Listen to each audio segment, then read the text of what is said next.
آپ نے بھی پڑھا، میں نے بھی پڑھا، آپ نے بھی سنا، میں نے بھی سنا۔ عملی طور پہ ابو بکر صدیق نے یہ نمونہ پیش کیا۔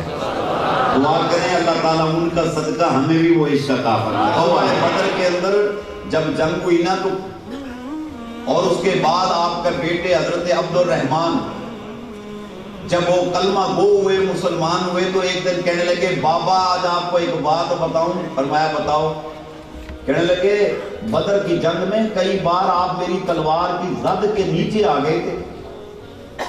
آپ نے فرمایا بیٹا پھر تو نے میرا قتل کیوں نہ کیا؟ سننا ذرا، تو نے میرا قتل کیوں نہ کیا؟ کہتے بابا کیسی بات ہے کہہ رہے ہو؟ تو میرا بابا ہے۔ میں نے کہا میرا بابا ہے، میں بابا کو مار ڈالوں؟ میں نے اپنی تلوار کو روک لیا، میں چاہتا تو بابا میں تلوار کا ہاتھ پھیر کے آپ کا سر کاٹ سکتا تھا، کیونکہ کئی بار میری تلوار کی زد میں آپ آئے تھے، مگر میں نے نہیں کاٹا آپ کا سر۔ میں نے کہا میرا بابا ہے۔ آپ نے فرمایا عبد الرحمن خدا کا شکر ادا کر کے تو میری تلوار کی زد میں نہیں آیا۔ میں نے کہا بابا اگر میں آ جاتا تو پھر؟ فرمایا اللہ کی عزت کی قسم میں تیرا سر کاٹ دیتا۔ کہا بابا میں تیرا بیٹا نہیں؟ فرمایا اس گھڑی میں نے یہ نہیں دیکھنا تھا کہ تو میرا بیٹا ہے، میں نے صرف یہ دیکھنا تھا تو دشمن خدا ہے اور دشمن مصطفیٰ ہے۔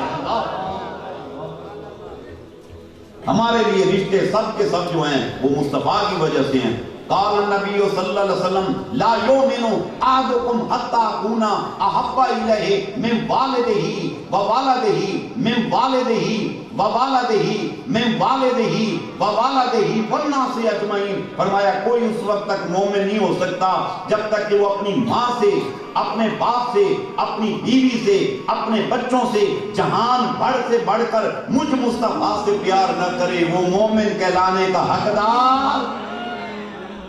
لا یؤمن احدکم حتی اکون احب الیہ من نفسہ۔ فرمایا کوئی اس وقت تک مومن نہیں ہو سکتا جب تک کہ وہ اپنی جان سے بڑھ کر مجھ مصطفیٰ سے پیار نہ کرے۔